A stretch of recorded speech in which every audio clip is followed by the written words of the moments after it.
y los metiera a un bus y se los mandara a Bucaramanga o a Paraguachón o a Cúcuta?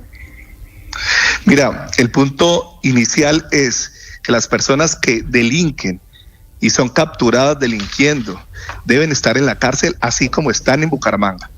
Pero nosotros estamos buscando la expulsión de personas que tienen anotaciones y anotaciones reincidentes. Y esa realidad, ese camino lo tomamos basados en una realidad que estamos enfrentando los mandatarios, porque no tenemos dónde llevarlos ni a las estaciones de policía o porque los procedimientos mismos lo requieren. El camino que me da la ley hoy para este tipo de anotaciones es la expulsión. Y este tipo de acciones son los que yo como alcalde puedo solicitarle a Migración Colombia, y ha sido mi solicitud. Quien tiene la autonomía y la autorización y el procedimiento es Migración Colombia, y nosotros le hemos entregado a la policía los nombres de las personas que están siendo reincidentes en esto. Vale. Alcalde, la última pregunta se la hace Javier desde Bucaramanga. Adelante, Javier. Sí, Néstor. Alcalde, frente a esta situación de los migrantes, varios sectores de la ciudad lo han criticado diciendo de que eso es show que usted está haciendo para ganar likes en las redes sociales, mostrando a los delincuentes venezolanos con reincidentes en fotografías y videos. ¿Qué tiene que decir frente a eso? Pues yo creería que si vamos a hablar de show frente a cada acción que hace el alcalde, va a ser muy difícil gobernar para la oposición. Tengo que serles muy específico en algo. Lamentablemente llevamos 4 años donde no pasaba nada en la ciudad de Bucaramanga, y ahora cuando empiezan a pasar cosas y tenemos acciones y estamos siendo contundentes, ahora es show. Es imposible tener contentos a todo el mundo. Cuando no se hace, malo. Cuando se hace, también malo. Estamos trabajando y le hemos pedido a los bumangueses, permítanos trabajar para buscarle soluciones a los problemas que está viviendo el territorio. Y esa es la premisa. Bucaramanga necesita recuperar la gobernabilidad y la autoridad, y hay acciones que como mandatarios tenemos que tomar, así sean controversiales, y ese ha sido uno de los puntos más críticos en los que estamos hoy trabajando. Sí, alcalde Beltrán, es conocida la situación de La Guajira, de orden público, de pobreza. Usted ha dicho que es Migración Colombia quien toma la decisión de poner a los migrantes venezolanos allí. Y quiero preguntarle por el criterio, aparte de la distancia, ¿con qué criterio se está tomando la decisión de mandarlos a ese departamento y no a otro, como por ejemplo Arauca? Nosotros hemos hecho las solicitudes, y de manera puntual ha sido mi petición a Migración Colombia. Nosotros tenemos un problema real con Cúcuta, y es que no solamente de ahora, de los años anteriores, cada vez que se lleva a Cúcuta o se saca por Cúcuta, pues más se demora el bus en devolverse que muchos de ellos en volver al territorio. ¿Qué le hemos pedido a Migración? Ayúdenos a encontrar un punto distante donde realmente la acción contundente por parte de la policía o el ejército o las autoridades venezolanas asuman un control sobre estas personas, pero que realmente, como lo manifiestan muchos de las autoridades en ese sentido, si hay una frontera que es muy radical en ese sentido es Paraguachón. No es un tema de mandárselos a La Guajira ni de alejarlos de Bucaramanga, es un tema de autoridad y realmente de que haya una respuesta a la situación que está viviendo el territorio. Créanme, la gente en el territorio está pidiendo acciones urgentes para poder resolver el problema, y yo como alcalde no me puedo quedar cruzado de brazos. Pero acciones urgentes es meterlos a la cárcel, no mandarle el problema al gobernador de La Guajira. Pero lo estamos haciendo, Néstor, lo estamos haciendo, y créame que el trabajo ha sido mancomunado. Esta es una de las 16 acciones que estamos haciendo, no es la única. Yo no me estoy lavando las manos ni quitando la responsabilidad, estoy actuando de acuerdo a la realidad y a la necesidad que tiene el territorio. Somos conscientes de que tenemos que trabajar mancomunadamente, y por eso mi respuesta al gobernador es: gobernador, sentémonos a trabajar porque su problema es el mismo mío. Mi interés no es quitarme el problema y mandárselo a otro, es trabajar de forma mancomunada. Sí. Vale, es el alcalde de Bucaramanga, el alcalde Jaime Beltrán, explicando la expulsión de estos migrantes venezolanos, por qué a La Guajira, qué es lo que está pasando. Por supuesto que claro que muchos terminan pagando los platos rotos de lo que hacen los delincuentes. Gracias, alcalde Beltrán, muy amable. A ustedes, muy amables. Y ahora enseguida aquí en Blue Radio, la queja del gobernador de La Guajira porque le están mandando a él el problema. Estás escuchando Blue Radio.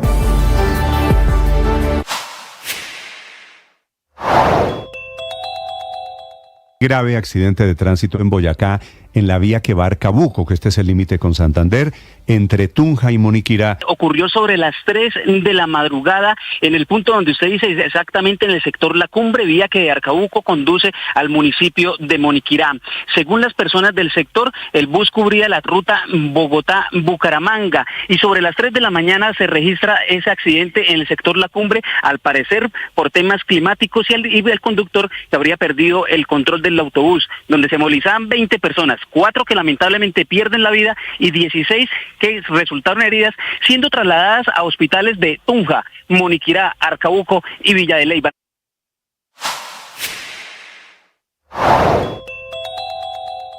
Con el retiro de Sura de ese dominó de la CPS en Colombia, independientemente de si el gobierno autoriza el desmonte o si al final la interviene, desde ya el gobierno colombiano, el del presidente Petro, tiene bajo su gestión la salud de 7 de cada 10 colombianos. Gobernador Aguilar en Riohacha, buenos días. Muy buenos días, Néstor. Buenos días a todos los oyentes de Blue Radio. ¿Escuchó al alcalde de Bucaramanga, gobernador? Lo acabo de escuchar atentamente. Bueno, decirte, Néstor, primero darle la... Tengo por un lado al alcalde diciendo, estos venezolanos son delincuentes, los mando a Cúcuta y se devuelven, por eso toca mandarlos a un sitio donde hay más garantías de que no regresan. Ya usted escuchó ese argumento, ¿cuál es su preocupación, gobernador? Bueno, primero reconocerle al alcalde su error, porque terminó diciendo que debe haber una articulación y es lo que debió hacer desde un primer momento. Y es algo que le reconozco al alcalde de Arauca, que me llamó el día de ayer y me dijo efectivamente así es, señor gobernador, hay que articular para que no se cometan estos errores y no caer en un juego populista de like que la verdad no entiendo. Porque nosotros tenemos los mismos problemas. ¿El alcalde de Arauca le admitió que estaba en el juego populista de los likes? El alcalde de Arauca me admitió que debe haber una verdadera articulación para que no se cometan este tipo de errores. Lo del populismo y lo de los likes es suyo. Así es. Claro, porque ¿y por qué le parece que esto es populista y de likes, señor gobernador? Así es, Néstor. El alcalde de Bucaramanga termina diciendo que debe haber una articulación. ¿Por qué no lo hizo desde el primer momento? Porque no vio que sus decisiones pueden terminar afectando a otro territorio. Y lo que he dicho desde el primer día, Néstor, aquí debe pronunciarse Migración Colombia. Es la verdadera autoridad migratoria. ¿Qué es lo que está pasando cuando el alcalde dice, y tú se lo preguntas, que son delincuentes? Colombia es un Estado social de derecho. Aquí se juzgan a las personas. Y si en un tema que se trabaja con el SAIME en Venezuela, ¿por qué las personas están retornando? Entonces yo lo mando en el punto más lejos para que no vuelvan a las 24 horas. Entonces estaríamos nosotros en una guerra aquí de convoyes. ¿Qué tal que yo mañana tomara la decisión, Néstor, de enviar buses a Bogotá para que lo saquen por el Bichada? No estamos para eso. La ley migratoria es un tema muy delicado, eso está estipulado en la Convención Americana, hay unos artículos definidos, hay sentencias de la Corte Constitucional y es el llamado que yo le hago al señor alcalde. Ya son más de 10 años trabajando en este departamento, en un departamento que tú bien conoces con sus problemas fronterizos. Desde que fui secretario de gobierno del distrito de Riohacha en el año 2016, cuando estalló la crisis migratoria, se comenzó a tomar de las mejores decisiones para no cometer errores, trabajar con ANUR, trabajar con OIM, revisar en qué condiciones están llegando esas personas, porque el alcalde de Maicao me informa que Personería no tiene ningún tipo de conocimiento de cómo están llegando esas personas. Es verdad que están llegando niños y adultos mayores en esos buses. Todo eso se tiene que revisar y esa mesa, como me la pidió de manera muy respetuosa el alcalde de Arauca y que ahora bien le acepto también al alcalde de Bucaramanga que se tiene que realizar, es lo que tenemos que hacer y lo sabemos los gobernadores de frontera, pero no resolver el tema tirándole el problema al otro. Eso no funciona así. Estamos hablando también de vidas humanas. Sí, aquí hay un respeto por el debido proceso, Néstor. ¿Cuál podría ser? Lo que no estoy de acuerdo. Claro, hay debido proceso, Estado social de derecho, vidas humanas, hay una cantidad de elementos también aquí en juego. ¿Cómo van a plantear entonces las soluciones en esas mesas que empiezan a mirarse hacia el futuro con el gobernador de Arauca y eventualmente con el alcalde de Bucaramanga, gobernador? Lo primero es establecer unas mesas de trabajo, revisar muy bien este tema. Lo otro es que si son delincuentes, ¿quién está haciéndole seguimiento a todo este tema? Si está Cancillería dentro del proceso que tiene que estar, hacer muy bien la revisión que está haciendo y que debe hacer Migración, el trabajo con Saime, para que los delincuentes no vuelvan, porque así lo estipula la ley. Hay unas sanciones, hay unas medidas que se tienen que realizar y si no se están haciendo, pues algo está fallando en el proceso. Es lo que tenemos que revisar, pero no trasladar el problema a otros territorios. Gobernador, en esa mesa que se plantea para buscar soluciones a esta problemática, ¿estaría Migración Colombia, que es un actor fundamental en todo el proceso? Tiene que estar Migración Colombia. La carta se la dirigía a Migración Colombia y el día de hoy no me ha dado respuesta. Es quienes tienen que tomar la vocería para estos casos. Ellos son temas discrecionales de migración. Eso no lo determina el señor alcalde. Y es lo que le he tratado de decir desde el primer día que entramos en esta controversia. Que se calme un poco, que se atempere y que se siente a revisar las normas para que no lo lleven a cometer errores. Yo no sé si el alcalde está mal asesorado o quién le está manejando la información, pero está muy equivocado. Y si son delincuentes que se vuelven a territorio es porque algo no está funcionando con el Saime en Venezuela.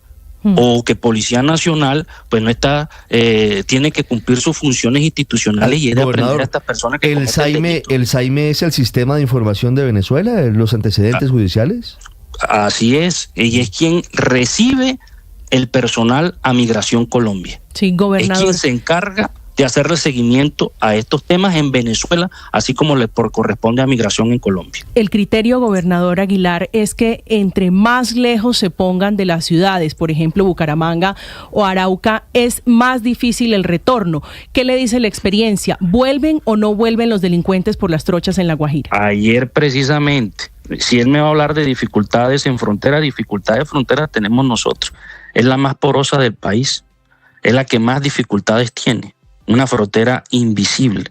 Inmediatamente tú los pasas y si no hay control, inmediatamente están en el territorio. Ayer una funcionaria de ACNUR me lo dijo.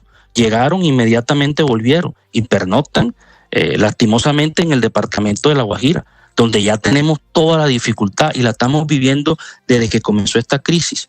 Un departamento de 1.200.000 habitantes, María Camila, está recibiendo alrededor de 300.000 migrantes. En temas de densidad poblacional es más grave lo que está viviendo La Guajira. Eso le quería preguntar. Cuando a un venezolano de estos, voy a decir delincuente, suponiendo que sea cierto que son delincuentes, lo ponen en la frontera con Venezuela, ¿quién lo recibe allá?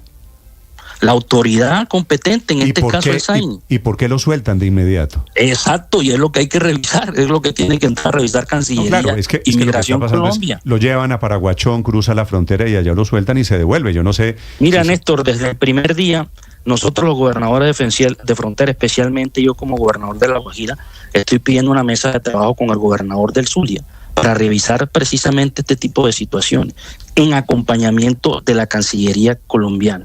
Estos son los debates que debemos llevar a una mesa, no de llenarnos, llegar a los micrófonos a decir, lo voy a sacar por La Guajira para solucionar mi problema. ¿Cómo así, alcalde? Vamos a respetarnos, vamos a articular.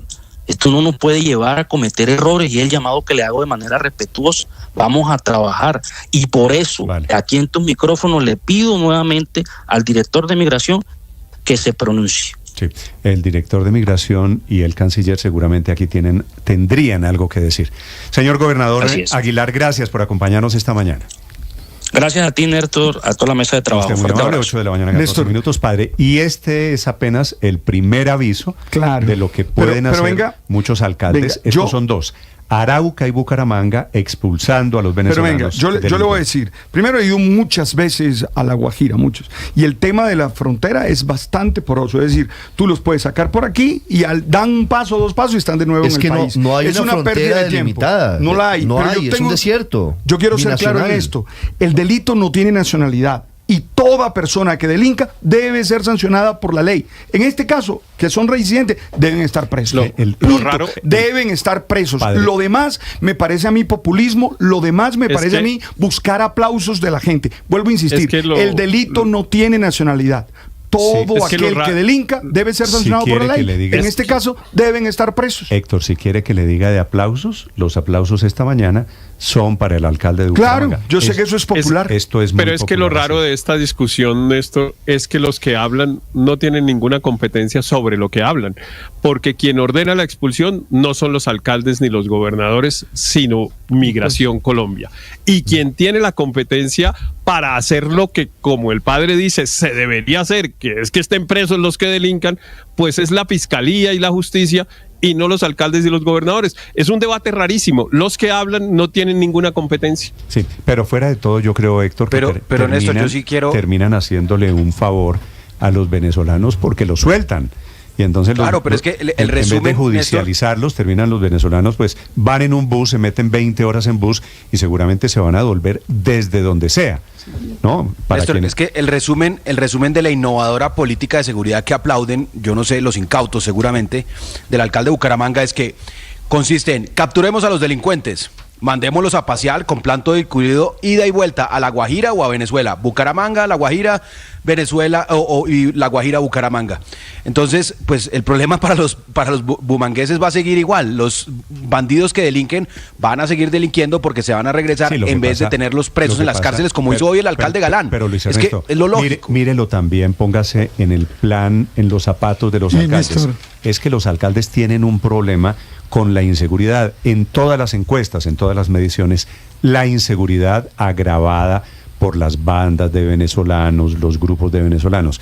Entonces intentan tomar unas decisiones, sí, mucho para la barra, pero también para evitar que esas bandas se queden delinquiendo impunemente en cada una de las ciudades. Este tema es muy sensible, Aurelio, y ojalá se meta el gobierno nacional y se meta Migración Colombia, que es el responsable. Y se meta la Cancillería, porque Migración les asignó unos cupos. Y se meta... Usted puede expulsar a 5 a la semana. El alcalde quisiera que fueran más los expulsados. Señor Aurelio. Y se meta el gobierno de Venezuela. Es que a mí, no va a hacer nada el señor Maduro. No, pero ojo con lo que dijo el gobernador de La Guajira. Al final, es que lo que estamos viviendo en La Guajira, en Arauca, en Bucaramanga, son las consecuencias. Pero hay que mirar cuál es la causa. ¿Por qué están llegando tantas personas, como lo han señalado los 3 gobernantes, delincuentes y reincidentes al país desde Venezuela? Es decir, este es un tema más profundo. O sea, pero Aurelio, en esta llevamos muchos meses como para ponernos que no sabemos las causas por las que llegan venezolanos. Hago una pregunta, pero déjeme hacer una pregunta. Señor. Bueno, puede que yo hasta ahora me haya dado cuenta, pero hago una pregunta. ¿Hay una acción deliberada de Venezuela de salir de sus delincuentes exportándolos a Colombia? La verdad es que cuando uno hace un recorrido de prensa, ya ha habido denuncias en el Perú, ya ha habido denuncias en otros países, esa me parece haber una cuya respuesta usted sospecha, Aurelio. Pues claro que sí, claro que están soltando a presos venezolanos para traerlos a Colombia. Entonces el tema no es ni del señor alcalde Beltrán de Bucaramanga, ni del de Arauca, ni del gobernador Aguilar de La Guajira. El tema es del canciller Murillo. Murillo tiene que ayudar a resolver este problema. Bueno, el canciller Murillo ha estado muy ocupado con los gringos en estos días, pero cuando se desocupe de los gringos, que le ponga cuidado a esto, porque si esto es el tema es Migración Colombia. Entonces, y los límites absurdos que también pone, porque finalmente nos decía el alcalde de Bucaramanga que actualmente tienen un límite de 5 expulsados al mes. Que es lo que le está pidiendo a Migración Colombia, es que baje eso a 5 a la semana. Igual es muy poco. Mire, yo me puse a hacer el cálculo. Que suba, tiene suba 600, 20 al mes, no que baje a 5 a la semana, sino que suba 20 al mes. Pues 5 al mes, poner los 5 a la semana, es decir, que sean 20 al mes, exactamente. Pero dice, por ejemplo, tiene 600 extranjeros con anotaciones y medidas puntuales para ser expulsados. El alcalde de Bucaramanga, para expulsarlos a ellos, ¿no? A la rata que pone Migración Colombia, que actualmente es de 5 al mes, se demoraría, Néstor, 10 años, es decir, 120 meses para poder expulsar a los 600 que ya tienen ahí con anotaciones. Acuérdese, es absurdo. Héctor, que inútil, a la pregunta de por qué Venezuela no hace nada, le responde Aurelio, un oyente. Me dicen, y esta tiene razón Ricardo, señor, el canciller de Venezuela dijo hace unas semanas que el Tren de Aragua no existe. Por supuesto. Y Colombia dijo una sola palabra. El canciller El canciller sonrió, el canciller Murillo al sonrió. gobierno de Venezuela no tengo cómo decirle nada ni cómo preguntarle nada, pero como ciudadano colombiano sí puedo preguntarle a la fiscalía, porque es que en realidad este es un problema es de la justicia. Aquí hay unos señores que ninguno los baja de delincuentes, todos los que hablaron y todos nosotros decimos son unos delincuentes. ¿Dónde tienen que estar los delincuentes? Pues en la cárcel después del proceso judicial. Y sin embargo decimos que Migración Colombia, que el canciller, que el fulanito, que el alcalde. No, la fiscalía y la justicia. Ahora le cuento una cosa, Héctor, que de pronto usted ha oído. Es que los cogen y los sueltan, ¿no? A título de primicia, de pronto usted no se eso con un problema adicional, Néstor. Digamos, es que se juntan todos los problemas para saber cuáles son. Que la justicia es ineficiente, que los coge y los suelta, que Migración Colombia, el hacinamiento carcelario en Colombia está en el 25%, Néstor. No hay cárcel para tanta gente. Súmele a eso el otro mal de por qué en algunos casos ni siquiera hay cupos para donde meter a los presos. 8 de la mañana, 21 Sí, Néstor. minutos. Un Javier, tema, señor. un dático, es que los que dice el alcalde Beltrán que son 120 son indiciados de cometer delitos, no han sido judicializados por ninguna autoridad, ni fiscalía, ni ningún juez en Bucaramanga. Por eso toca dar el siguiente paso. Si están indiciados, toca probarles que son delincuentes. Exactamente. Y cuando se les y eso es lo que genera son polémica. Sí, pero a ver, ¿usted qué hace con un delincuente al margen de dónde nació el delincuente? Judicializarlo, Néstor. No, meterlo a la cárcel. Meterlo a la cárcel. Pero bueno, así que leo comentarios, escucho comentarios. Son las 8 de la mañana, 21 minutos. La cuenta BluRadio.com, mi cuenta Néstor Morales C. Aquí estamos desde Mañanas Blue acompañándolos en esta mañana 8:21 en Blue Radio.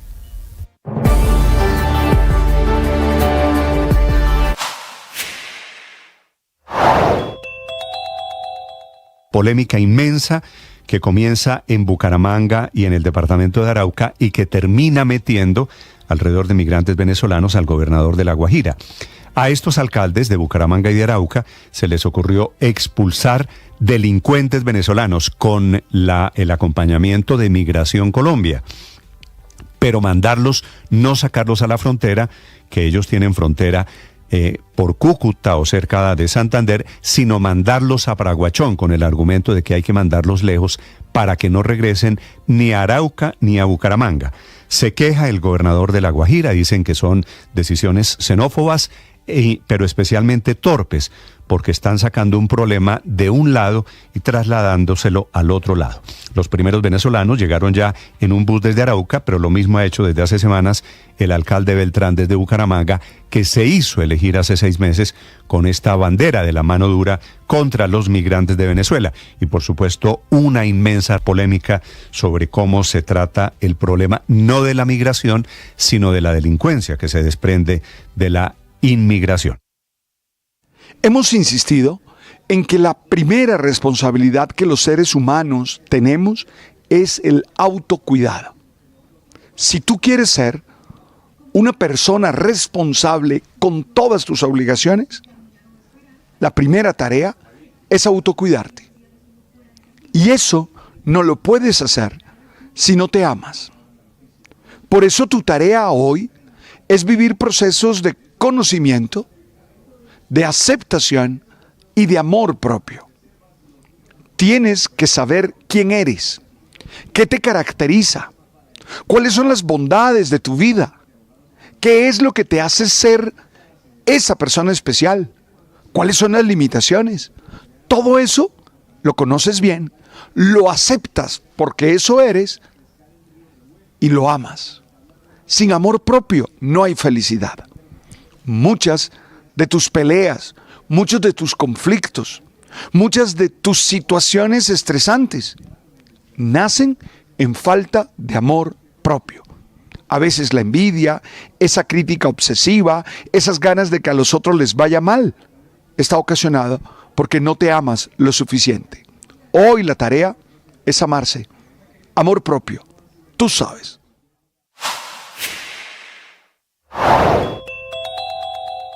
El silencio de Olmedo López, que estaba envalentonado hablando ante medios de comunicación, muy elocuente, acusando a diestra y siniestra, y tuvo en las últimas horas el primer cara a cara con la justicia. Fue a la Fiscalía y no dijo mucho, y fue a la Corte Suprema de Justicia obligado porque no quería ir y no dijo absolutamente nada. Guardó silencio en el despacho del magistrado Héctor Alarcón, que tuvo que ordenar que la policía lo llevara a la fuerza, atendiendo una citación que no quiso atender voluntariamente. Estaban esperando que entregara pruebas sobre Wadid Mansur o sobre Iván Name o sobre Andrés Calle, pero no lo quiso hacer, dijo se acogía al derecho a guardar silencio. Dice su abogado que no fueron antes a la corte porque no los habían citado, a pesar de que existen los documentos.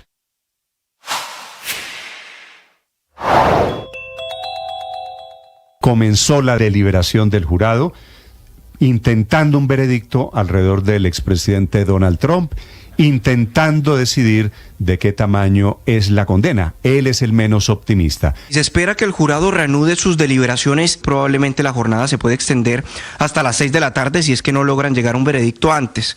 Ayer la deliberación duró por cerca de 5 horas.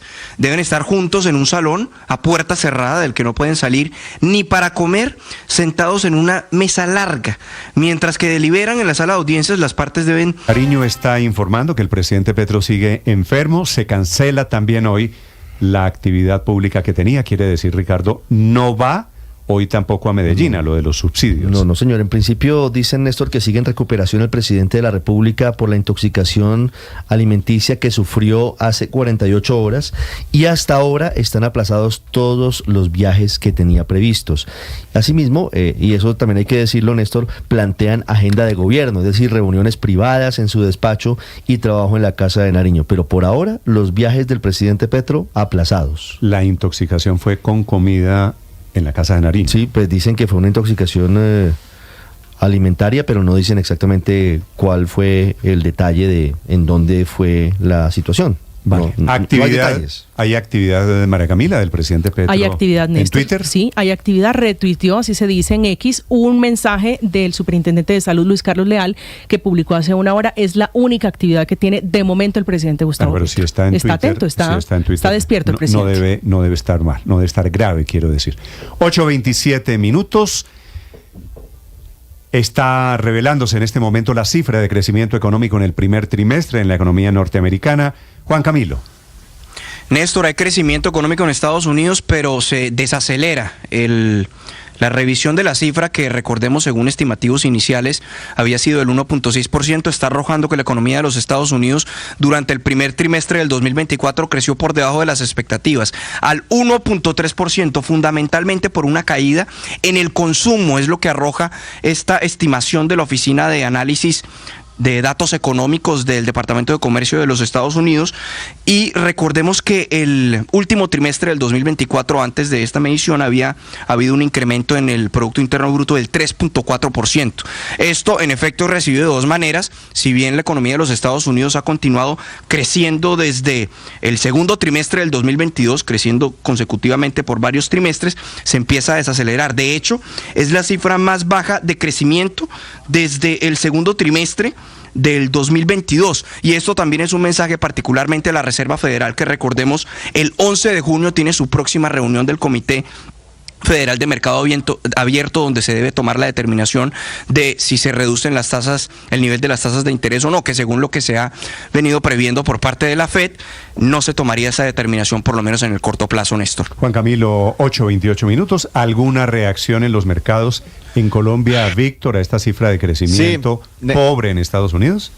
Sí, este dato, así como lo estamos viendo, Néstor, pareciera negativo porque Estados Unidos se está desacelerando, pero podría ser interpretado por algunos inversionistas durante el día de hoy en el mundo como algo positivo. ¿Por qué? Porque con una economía frenándose, la Reserva Federal de los Estados Unidos, que nos ha tenido en vilo todo este año con el dilema de si baja o no sus tasas de interés, y cada día como que ha aplazado más esa decisión porque la inflación no se lo ha permitido, con cifras como estas del crecimiento económico, pues podría animarse y de una vez por todas anunciar próximamente una reducción en sus tasas de interés para estimular su economía. Y recordemos, Néstor, que esos estímulos de la Reserva Federal son muy apetecidos por los mercados y por eso hoy algunos activos podrían presentar por momentos movimientos positivos. Ya lo estamos viendo, de hecho, el dólar en el mundo, el dólar frente a las principales monedas está cayendo después de ese dato del PIB en Estados Unidos, 0,33%. También abre el dólar en Colombia con una baja de 6 pesos hasta un mínimo de 3.858 pesos, cotización promedio 3.866. Estás escuchando Blue Radio.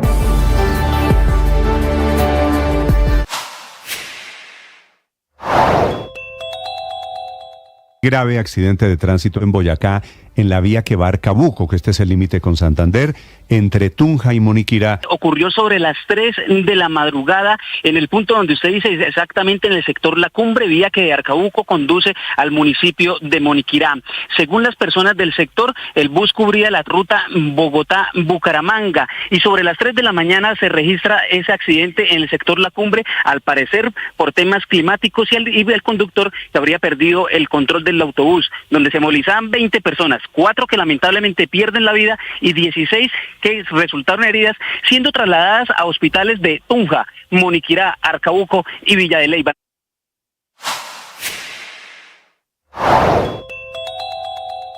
Con el retiro de Sura de ese dominó de la CPS en Colombia, independientemente de si el gobierno autoriza el desmonte o si al final la interviene, desde ya el gobierno colombiano, el del presidente Petro, tiene bajo su gestión la salud de 7 de cada 10 colombianos y será el gobierno el que tenga que hacer que la plata alcance, porque es la misma plata con la que tanto le han advertido al ministro de Salud, Guillermo Alfonso Jaramillo, desde la... Después de la escandola de las amenazas de los anuncios, don Olmedo López fue ayer a la Corte Suprema de Justicia y guardó silencio ante las preguntas de un magistrado. Una citación accidentada, dijo él: no me citaron, no iba a ir, lo obligaron, lo compelieron a ir, llevado por la policía, don Olmedo López. Digo, después de la escandola de que iba a presentar pruebas, de que iba a denunciar a Wadid Mansur, de que iba a denunciar a Iván Name, que iba a denunciar a Andrés Calle, que iba a denunciar a varios congresistas y a funcionarios del gobierno. El abogado de don Olmedo López es el doctor José Luis Moreno, el penalista José Luis Moreno. Abogado, doctor Moreno, buenos días. Néstor, muy buenos días a toda la mesa de trabajo, a Ricardo, a María Camila y a todos los oyentes. Como muchos colombianos, yo pensé que ustedes iban a la corte, iban a prender el ventilador. ¿Por qué se quedaron callados? ¿Qué fue lo que pasó ayer, doctor Moreno? Esto es una pregunta muy importante, Néstor, aclarar al país. Y es lo siguiente: aquí hay que hacer una diferenciación de lo que es la ley 906 y la ley 600.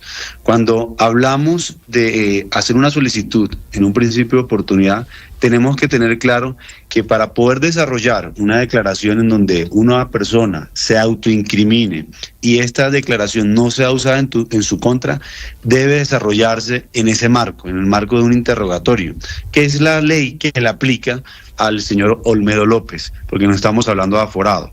Por lo tanto, luego de este interrogatorio, que está fijado para la semana siguiente a la Fiscalía General de la Nación, es que el señor Olmedo López podrá ir a la Corte a decir y a contar toda la verdad sin que eso jurídicamente le afecte su principio. Porque si no, si él llegara a la Corte a hablar de los hechos que hoy conoce, pues esa información que está diciendo ahí no le va a servir para la aplicación de su principio de oportunidad y jurídicamente se afectaría.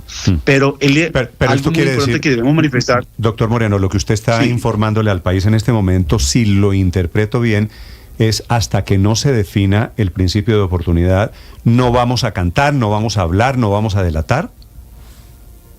No, lo que quiero decir es que ya se definió. Hay un principio de oportunidad propuesto por parte de la Fiscalía, que se tienen unos compromisos la próxima semana a rendir un interrogatorio y que se va a seguir aportando y avanzando en ese principio. Pero como todo, hay que hacerlo no al afán, no a las carreras, sino de manera organizada y respetuosa con el debido proceso, en donde se aporten los elementos. Mire, esto no es una carrera del que llegue primero, sino que ¿y ustedes es una... por qué no han aceptado el principio de oportunidad que les propuso la Fiscalía? ¿Porque es insuficiente a su juicio? No, el principio de oportunidad ya está adelantado, ya tenemos un interrogatorio fijado para la próxima semana. Por eso se fijó el interrogatorio, porque ya hay unos acuerdos y se va a hacer ese interrogatorio para aportar elementos y contar toda la verdad. ¿Y cómo es ese principio, el principio de oportunidad que la Fiscalía, que usted está negociando, es de cuántos años de cárcel para don Olmedo? Eso no puedo comentártelo porque es objeto de reserva, eso hace parte del compromiso que adquirió el señor Olmedo López el día de la reunión y no hemos llegado a definir, a puntualizar ese punto. Entonces es al revés, se lo planteo al revés. ¿Usted como abogado defensor de Olmedo López está dispuesto a que él vaya un tiempo a la cárcel? ¿Él está dispuesto a pagar cárcel por los delitos que cometió? El daño causado, está dispuesto a decir la verdad y es el que debe definir cuál es la situación. Nosotros como abogados buscaremos la mejor opción de manera jurídica para él y lucharemos por mantener sus garantías y sus derechos. Como el que hoy queremos también denunciar, y aprovecho ese momento porque es importante hacer relación a lo que pasó ayer. Néstor, ayer ocurrió un hecho muy grave, gravísimo, en donde se ha manifestado desinformadamente a los medios de comunicación, a la opinión pública, que el señor Olmedo López no quería ir a la citación de la Corte. Por el contrario, debemos manifestar que el señor Olmedo López siempre ha manifestado, radicó ayer un escrito en donde manifestó que no había sido citado. Y si usted no es citado, como si fuera citado a una fiesta, pues usted no va donde no le invitan. Pero doctor Moreno, discúlpeme, existe el oficio de la Corte Suprema de Justicia, oficio 4058 del 24 de mayo del 2024, dirigido al señor Olmedo López y firmado por el magistrado Héctor Javier Alarcón Granobles. ¿A ustedes no les llegó ese oficio? ¿Esa invitación de Camila, la Corte, la citación no les llegó? Te lo voy a hacer resumir de algo muy sencillo, de una manera muy sencilla. Imagínate que yo me case y te tenga en la lista de invitados y no te envíe la invitación. Si no te llegó la citación y la invitación, pues tú no estás invitada a la fiesta. Y eso es lo mismo que pasó acá. Acá filtran malintencionadamente unos oficios en donde aseguran que el señor Olmedo López fue citado, pero no existe un oficio, una constancia donde está firmado ni por él ni por esta defensa en donde recibieron esa citación. Por lo contrario, sostenemos es que no hay una debida notificación y la norma es clara. Sí. La norma es clara cuando es el procedimiento de cómo se debe citar a un testigo y cuál es el procedimiento. Que le dijeron el programa de protección de testigo, pero la información y la citación nunca es más. En la audiencia que se tuvo ayer, el señor Olmedo López manifestó y dejó la constancia en audio donde que él nunca conoció el auto, que no conoció la citación y que por el contrario la conoció a través, luego de que salimos, se conoció por medios esta citación y ese oficio. Claro, entonces, yo sí voy a pedirle, María Camila, hoy yo estoy radicando una petición al director de protección para que me dé una copia del documento donde está la constancia de citación de que el señor Olmedo López ha recibido esta citación. Pero que tiene que ver y que encuentre la firma del señor Olmedo López. ¿Qué tiene que ver la unidad de protección con la citación de la Corte Suprema? Porque según lo que aseguran en medios es que supuestamente se había notificado o se había informado a través del esquema de seguridad, del esquema de protección que el señor Olmedo López tiene, y lo cual no es cierto. Lo cual no es cierto porque no existe un documento, no existe una firma del señor Olmedo López a ninguna constancia ni de mi persona, de ningún tipo de citación. No hay un recibido. Sí, pero abogado Moreno, más allá de la citación, ¿por qué termina Olmedo López conducido por la policía a la Corte? ¿Por qué él, cuando ya en medios y se hizo público que la Corte lo esperaba, no va voluntariamente a dar su testimonio allí que lo buscaban y lo esperaban para que contara, por ejemplo, el caso de Wadid Mansur, que él mismo lo vinculó a este escándalo? Porque es un procedimiento ilícito. Miren, las consecuencias de no tener una debida notificación, de no ir con su abogado, pues podrían generar una posible nulidad, podrían generar una nulidad en la declaración y eso generar una consecuencia en que la declaración que él dé, la información que él hubiera dado, no tuviera importancia, no tuviera relevancia y que hubiera quedado impune, es decir, tampoco le hubiera podido servir en el proceso. Y es importante, es algo del procedimiento, mire, el procedimiento tiene una normatividad que es la citación. Para que yo sea un declarado renuente, yo tengo que haber citado en debida forma al testigo. En este caso no lo hubo. Y como una persona no va a ir donde no la están citando, no va a ir a declarar donde no ha sido llamado, en donde no sabe ni la hora ni el lugar, ni siquiera el despacho, porque es que una citación formal tiene que llegar con el juzgado que tenga su competencia, en qué es radicado, para qué lo citaron, cuál es el magistrado, y más cuando él tiene un esquema de protección que le está buscando, es disminuir los riesgos, o es que él tendría que ir a cualquier citación que pueda ser malintencionada, como pasó en Barranquilla, que fueron 10 policías armados a atentar contra el hijo de la gata. Aquí pasó igual, acá hay un temor real, porque el señor Olmedo López recibe a unos policías que le dicen que no le pueden dar una información ahí, que lo hacen a través, engañando, utilizando, instrumentalizando una persona de servicios generales del hotel donde él se encontraba hospedado, que además nos parece extraño que hayan filtrado la ubicación exacta en donde él estaba, y después llegaron varios medios de comunicación a ese punto. Entonces, utilizaron una persona de servicios para que tocara la puerta, le abriera la puerta y después le dijera... Doctor Moreno, déjeme hacerle una claridad. Los malos no son los señores de la Corte Suprema de Justicia en esta película. Y la policía llega por una orden del magistrado Héctor Alarcón. Eso es claro, mira, eso es claro. Aquí no estamos inculpando a la Corte, ni mucho menos, pero sí queremos hacer las manifestaciones que hay un procedimiento legal. Y si hay una no notificación, pues entonces la orden de conducencia pues carece de esa legalidad. ¿Por qué? Explíqueme una cosa en esta película de Olmedo y de Snyder Pinilla. Hay algo que no entiendo.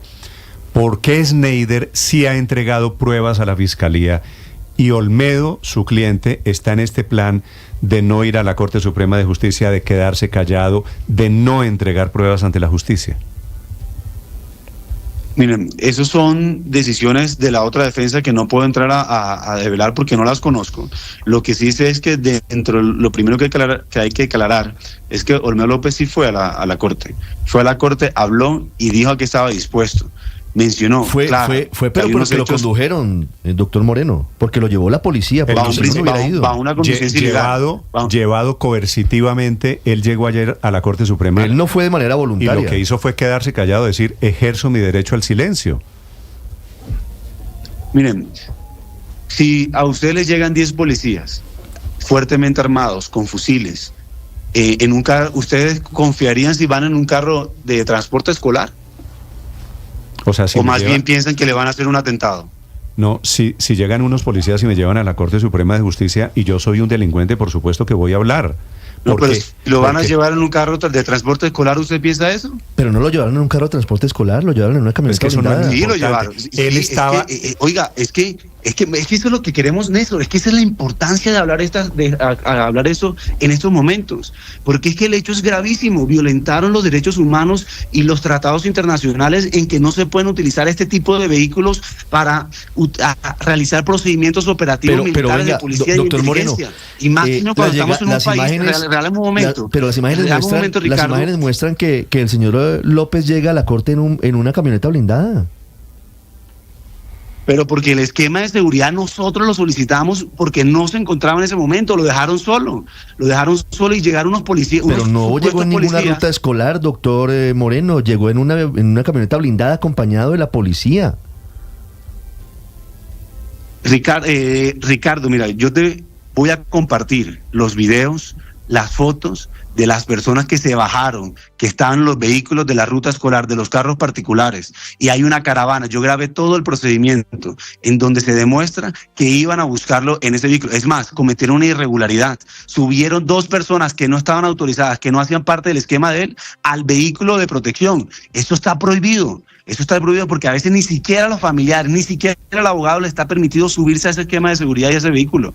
Oigan, es que los tratados internacionales buscan es proteger y que no se instrumentalice a la población civil. Acá lo que se está poniendo en riesgo, es a esos niños que se transportan en el transporte escolar, porque están utilizando este tipo de vehículos para afectar y podrían hacer un atentado. Y eso está claro y por eso también han condenado en el marco del conflicto, abogado, en el conflicto que hoy tenemos a Colombia. Sí, abogado, si le parece, volvamos a las pruebas y al proceso en la Fiscalía. Usted en esta entrevista ha insistido en cómo va el proceso a propósito del interrogatorio de la próxima semana.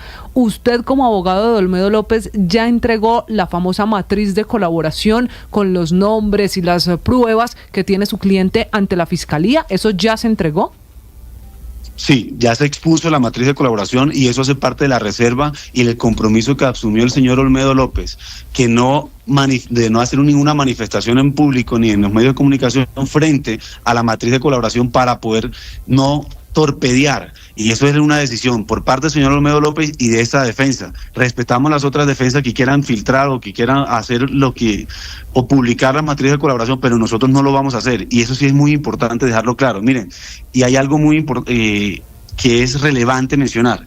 Unos policías que llegan en carros particulares y que llegan en un transporte escolar no es para que se tomen fotos, sino es para transportarlo, porque esa fue la amenaza. Le dijeron, se va en ese vehículo, le pidieron que se fueran al cuarto de al lado, que no podían decirlo delante de su esposa, y casi, y el señor vio su vida en 3 segundos, se sintió que lo iban a matar, vio su vida amenazada, porque vio fusiles de largo alcance en ese operativo. Pero me parece que eso es un personal de Lotay. Pero eso es lo que ha estado gravitando en esta entrevista todo el tiempo. Me da la impresión, doctor Moreno, de que ustedes lo que temen es un atentado. Ustedes pensaron que ayer, detrás de la policía llevándolo a la fuerza a la Corte Suprema de Justicia, ¿era un atentado lo que se estaba gestando?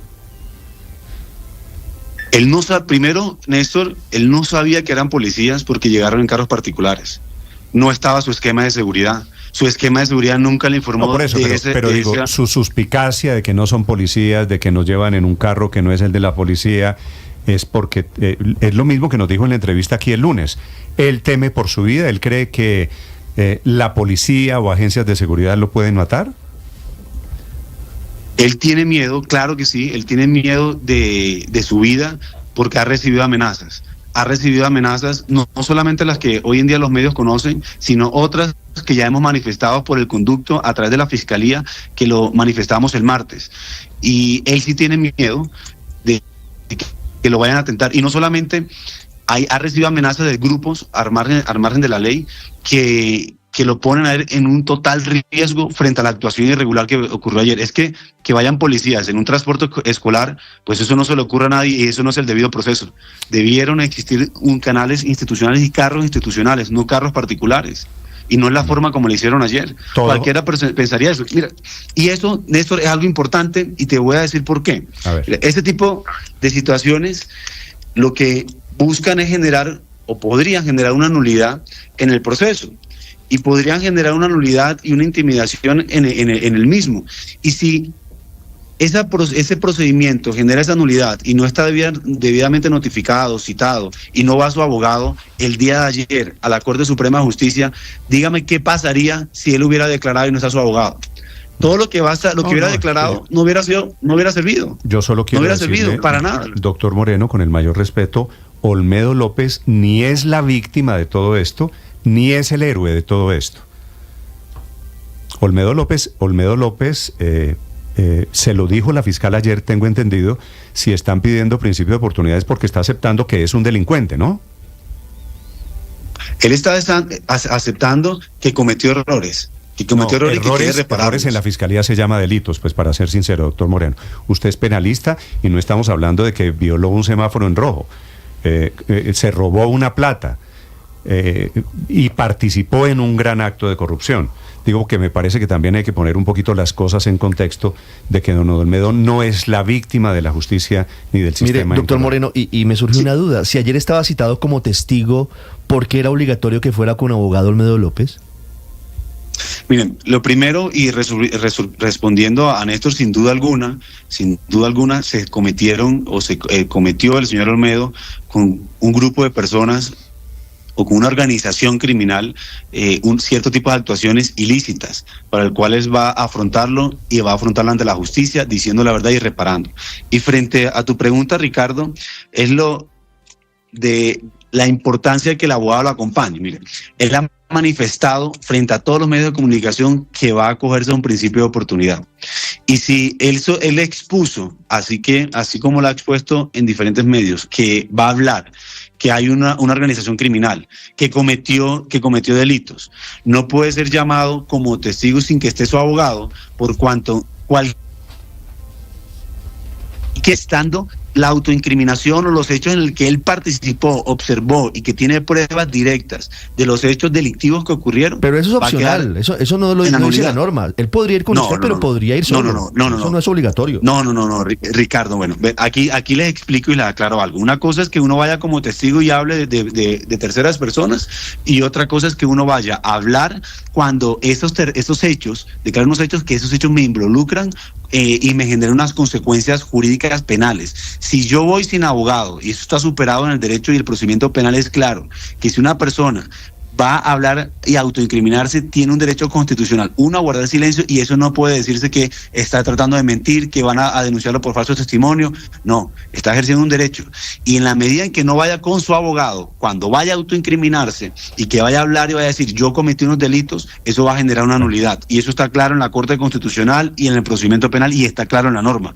Ahora, ¿qué hubiera pasado, eso sí, si él no hubiera ido ayer con el abogado? Que hubiera hablado y hubiera expuesto los hechos que ocurrieron, todo eso hubiera sido nulo. ¿Y esa nulidad a quién le beneficia? No le beneficia al señor Olmedo, perjudica al país y perjudica que el país conozca la verdad y que se pueda lograr unas sanciones para las personas que participaron con él en estos hechos y entramado de corrupción. José Luis Moreno es el abogado de Olmedo López explicando el episodio de ayer. Doctor Moreno, gracias por estos minutos. Néstor, gracias a ti, Ricardo, Camila, a todos los oyentes, gracias por esta oportunidad y que lo escuchen al señor Olmedo. Un feliz día para usted, 8:55. Al final resumen, Ricardo, cuando vayan a la Fiscalía para negociar ese principio, la próxima semana. Principio de oportunidad quiere decir toda la semana. Una dosis grande de impunidad a cambio del testimonio vinculado a otras personas. Pero aquí hay varias cosas. El interrogatorio va a ser muy importante porque ya empieza a ser una diligencia grabada en audio y en video y que queda registrada por parte de la Fiscalía. Pero lo segundo, Néstor, es que es prácticamente imposible lo que están pidiendo el señor López y el señor Pinilla, que es inmunidad total. Por varias razones, entre otras... Se parece mucho a impunidad. Impunidad total, claro.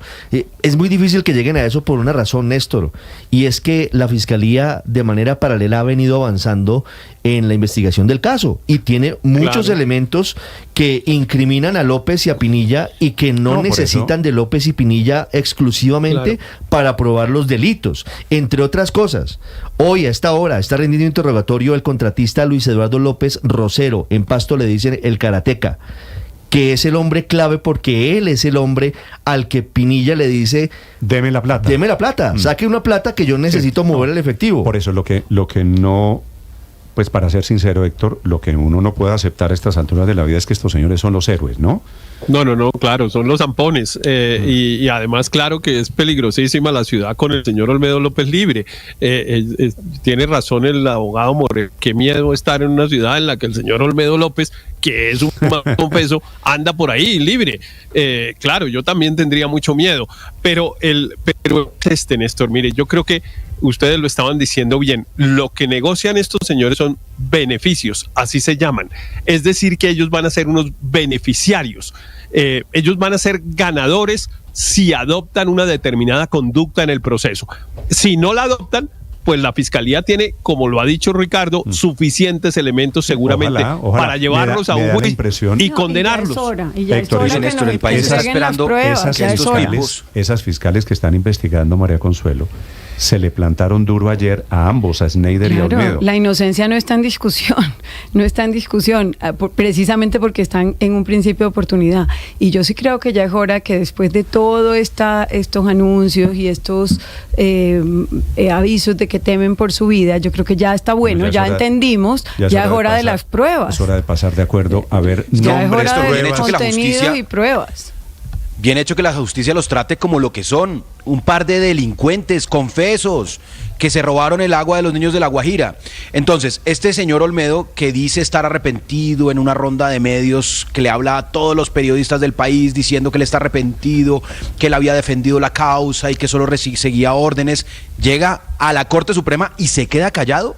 Eso a mí lo único que me demuestra es que el señor es un ladrón redomado que está aprovechando y abusando del principio de oportunidad para ver cómo reduce su pena, porque lo cogieron con las manos en la masa, lo cogieron robándose la plata de los carrotanques, y entonces está tratando de ver cómo con un gran ventilador inculpa a Raimundo y todo el mundo para que le reduzcan la pena. Si el señor realmente quisiera colaborar con la justicia, si el señor realmente tuviera pruebas tan contundentes como dice tener, ayer lo que hubiera hecho es cantar, y no hizo todo lo contrario, se quedó callado. ¿Cuándo es bueno un ventilador? Pues cuando está prendido, ¿no? Claro.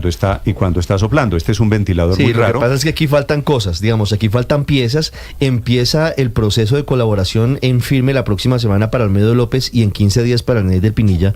Empieza una diligencia formal ante la Fiscalía. Ellos llegan con los elementos que tienen y la Fiscalía le dice, ¿me interesa o no me interesa? ¿Esto que tiene usted? ¿Sobre esto que tiene? ¿Sobre esto que tiene? Y con base en eso la Fiscalía le dice sí o no. Y si le dice sí, pues tasará qué tan importante es la información que entrega, y con base en eso entrega el beneficio. Ellos quieren no pagar ni un día de cárcel a cambio de lo que tienen. Eso va a ser imposible. Dijo Moreno que están estudiando el principio de oportunidad. El principio de oportunidad va con años de cárcel. Sí, ¿no? Por supuesto. Ellos piden inmunidad total. Esto es una negociación, Néstor, y eso no va a pasar. Digamos, eso. Principio de oportunidad, no preacuerdo, porque allí tendría que devolver el dinero Olmedo López. Pero Néstor, el 3 de junio es el día clave, porque ese día no va a poder guardar silencio el señor Olmedo López. Va a tener que responder todas las preguntas, y de eso va a depender que la Fiscalía le diga sí o no principio de oportunidad. Toda la semana a Olmedo López. La Fiscalía le dijo, listo señor, siéntese, de lunes a viernes de la próxima semana. Que prenda el ventilador, y el ventilador vamos a ver. Y que responda, y nosotros no podemos tragarnos tampoco su papel de héroe, ¿no? Mire, ahí sí medalla olímpica para el abogado que dijo que es que él había cometido unos errores, ¿no? Los errores son unos crímenes de una magnitud extraordinaria, que dejaron muchas víctimas y que tienen muchos daños. Sin embargo, Néstor, y esto con lo que voy a decir, no quiero de ninguna manera insinuar que esto tenga que quedar totalmente impune, y menos aún que se deba hacer al ritmo de lo que Olmedo López quiera.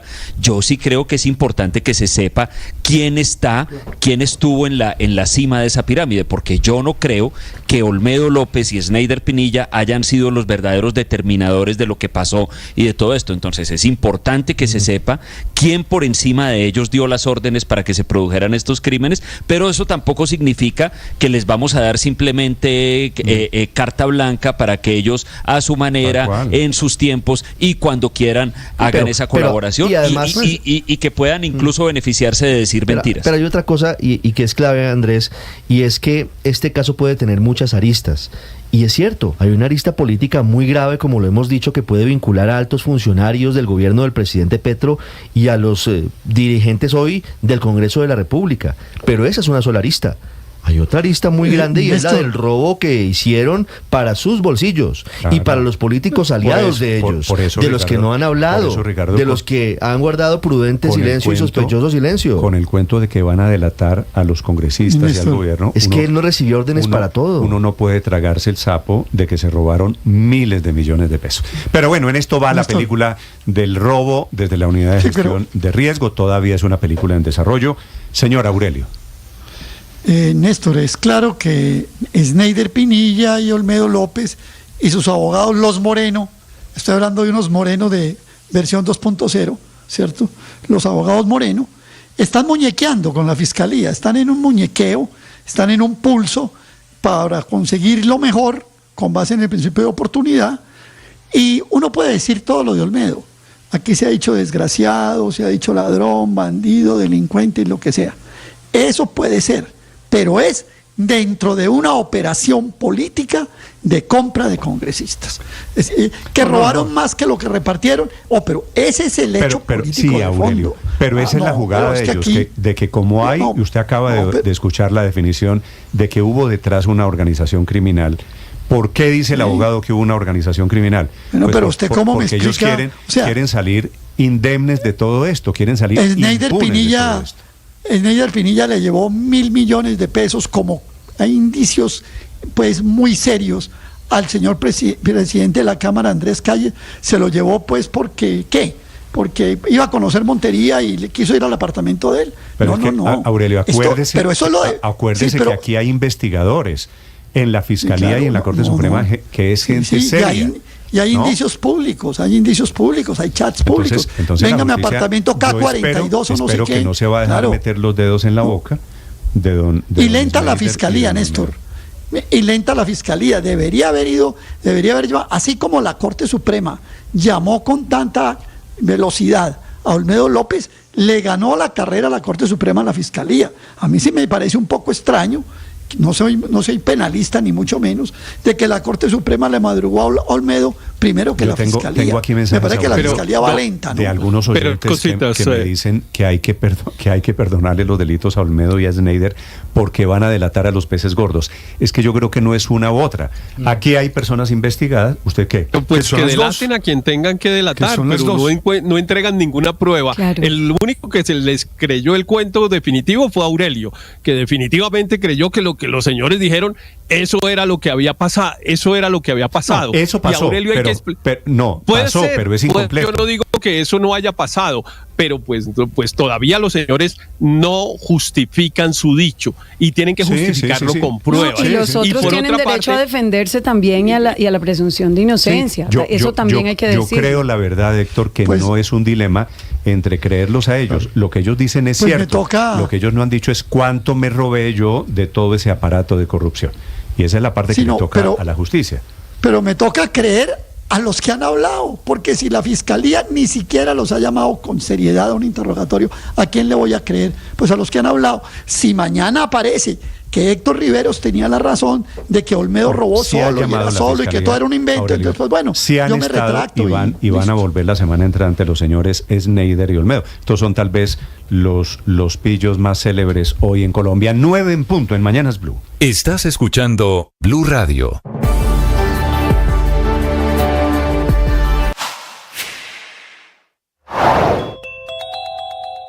La migración venezolana ha significado un reto inmenso para el Estado colombiano. Son los habitantes de calle, 98 de los cuales 47 son venezolanos y que tienen antecedentes